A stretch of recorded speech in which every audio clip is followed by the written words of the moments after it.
E aí pessoal, tudo certo? Olha, eu nem tava pensando em fazer essa parte 2, mas o fato é o seguinte: no vídeo passado, alguém comentou nos vídeos que as dicas que eu dei não eram avançadas, e por algum motivo, ele disparou 30 gatilhos em mim. Por isso eu tô fazendo esse vídeo. Compensação, complemento, eu não sei como interpretar, então vocês interpretem como quiser. Mas hoje a gente vai dar mais uma passada no combate de Pathfinder. E eu vou focar em trazer alguns conteúdos que são chatinhos, usando como base o que o nosso coleguinha falou no comentário. Lembrete, eu não vou fazer um resumo de como funciona o combate, porque eu já fiz no outro vídeo. E eu tô assumindo que você viu ele antes desse daqui. Mas sem mais delongas, vamos logo pro que interessa. Ok, nesse vídeo eu vou falar sobre o combate em 3 dimensões. Ele também cita percepção no comentário, só que percepção é um assunto complicado, então eu vou citar em outro vídeo. Mas para eu explicar 3 dimensões, eu preciso explicar como os movimentos funcionam, porque isso afeta diretamente o seu posicionamento em 3D. Todos os personagens e a maioria das criaturas têm um deslocamento em terra, chamado de velocidade. É quanto você pode andar em terreno comum em uma ação. Eu falo terreno comum porque tem muita coisa que altera a dinâmica do movimento, como terreno difícil. Coisas que estão no caminho podem atrapalhar o seu movimento. Em terreno difícil, cada metro conta como 2. Ou seja, em uma grid que cada quadrado é 1,5 metro de deslocamento, andar em terreno difícil come 3 metros do seu deslocamento. Outra coisa que muda é andar em seu movimento em diagonal. Quando você anda assim, cada segundo bloco vai comer o dobro do movimento. Ou seja, você anda 2 blocos, você vai consumir 4,5 metros. 1,5 metro para o primeiro e 3 para o segundo. Isso reseta durante o seu turno e ao final dele. Então, se você encerrou o turno, você não precisa mais se preocupar com isso. O detalhe é que isso comba com terreno difícil. E no mesmo cenário de 2 blocos, se for terreno difícil, o primeiro vai consumir 3 metros e o segundo 4,5 metros. Eu sei, é uma regra complicada, e a única vez que eu vi isso funcionando foi em VTTs. Mas eu tô aqui para ensinar vocês, e criticar a paz não seria um vídeo separado. Ok, mais sobre movimentos, além desses detalhes, tem alguns que mudam a dinâmica de alguns testes. Para você andar em superfícies verticais, você tem que usar a ação escalar e fazer um teste de atletismo para andar 1,5 metro, 3 no crítico.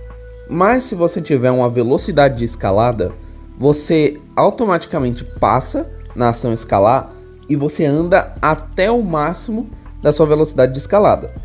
E você só faz teste se tiver algo atrapalhando seu movimento, como musgo deixando a parede escorregadia. Mesma coisa para nadar.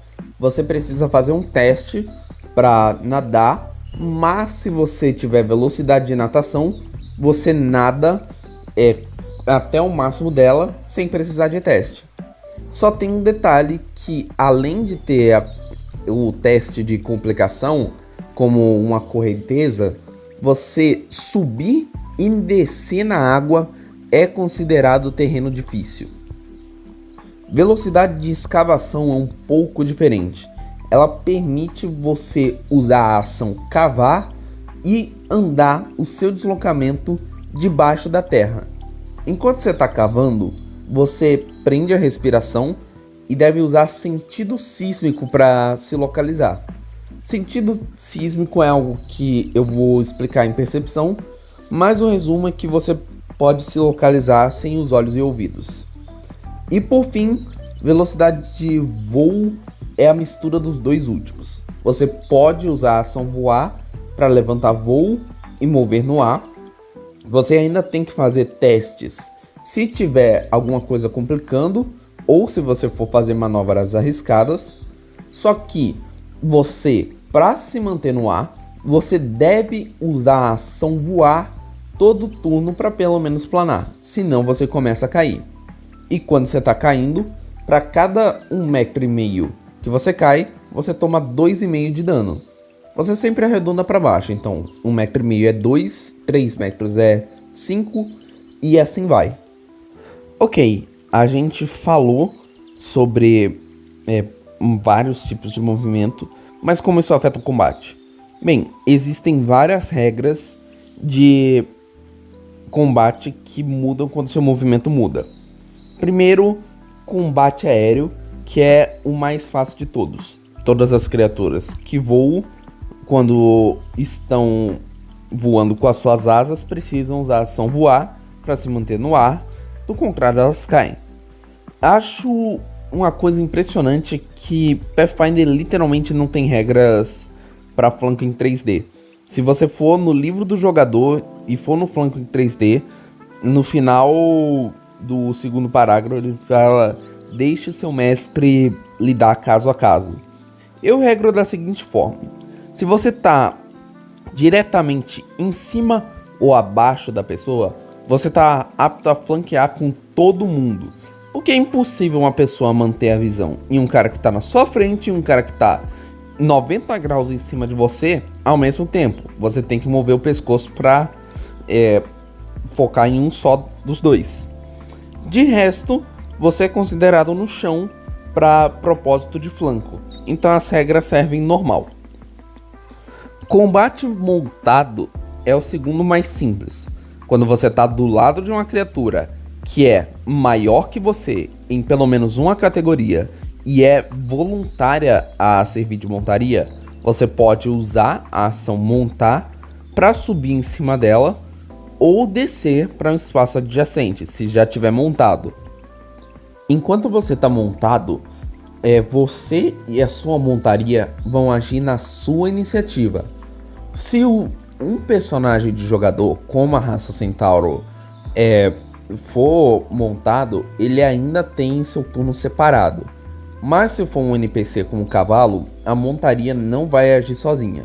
As ações dela são perdidas e para ela agir, você precisa usar uma ação para comandar ela. Geralmente, no caso de cavalos, vai ser comandar um animal. Quando você faz isso, ela ganha uma ação para agir e você precisa usar outra ação para ela agir de novo. Para completar, tem as defesas. Você e a sua criatura ainda são separadas para propósito de magia em área, mas você recebe cobertura menor enquanto está montado no cavalo. Só que, ao contrário do que você pensa, você não tem tanto movimento, então você tem -2 em reflexo. Então, qual é a vantagem de você andar montado? Bem, primeiro que geralmente a montaria vai ser bem mais rápida. Um cavalo, se não me engano, tem 12 metros de deslocamento, enquanto um humano tem 7,5. Fora isso, você ganha o alcance da sua montaria para os seus ataques. Então, se a sua montaria é um cavalo, que é grande, você pode bater em todo mundo que está a 6 metros de distância do seu token. Porque esse é o alcance... Porque esse seria o alcance de 1,5 metro do cavalo. E por fim, tem o mais complicado, que é combate submerso. Eu já falei que nadar para cima e para baixo é terreno difícil, mas tem mais detalhe que isso. Enquanto você tá na água, se você não tem velocidade de natação, você fica desprevenido, ou seja, você toma -2 na sua CA. Ataques de corte e de concussão tem -2 de acerto debaixo d'água. E ataques à distância tem seu alcance diminuído pela metade. E você também não pode usar fogo. Claro que se tiver um efeito secundário, tipo for uma flecha de fogo, você ainda vai causar o dano perfurante, mas não causa de fogo. Enquanto você tá na água, você recebe menos 5 de dano de fogo e de ácido. E olha, é por isso que se fala para evitar combate na água. Mas bem, eu tô aqui para ensinar, não para criticar a Paizo.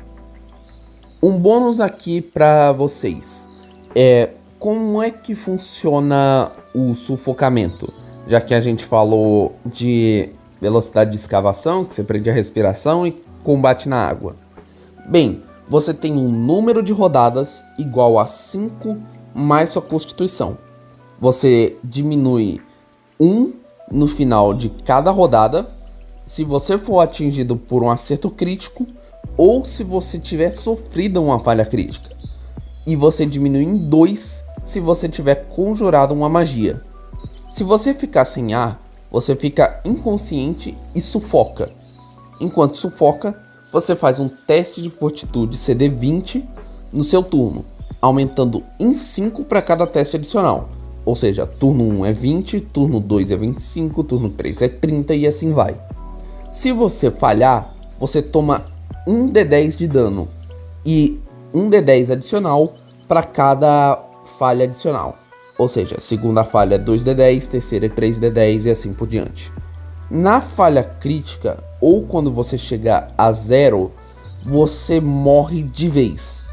Se você tiver acesso ao ar e ainda tiver PV, você para de sufocar e tudo reseta. Então você volta à consciência. Se você não tiver PV, você continua inconsciente, mas não tá mais sufocando. E bem, é isso. Esse vídeo vai ficar um pouco maior do que eu esperava, mas eu espero que eu tenha compensado, complementado, interprete como quiser, as coisas do vídeo passado que não ficaram tão boas. Eu espero que vocês tenham gostado. Se curtiu, deixa o like, se inscreva no canal para não perder nada e falou!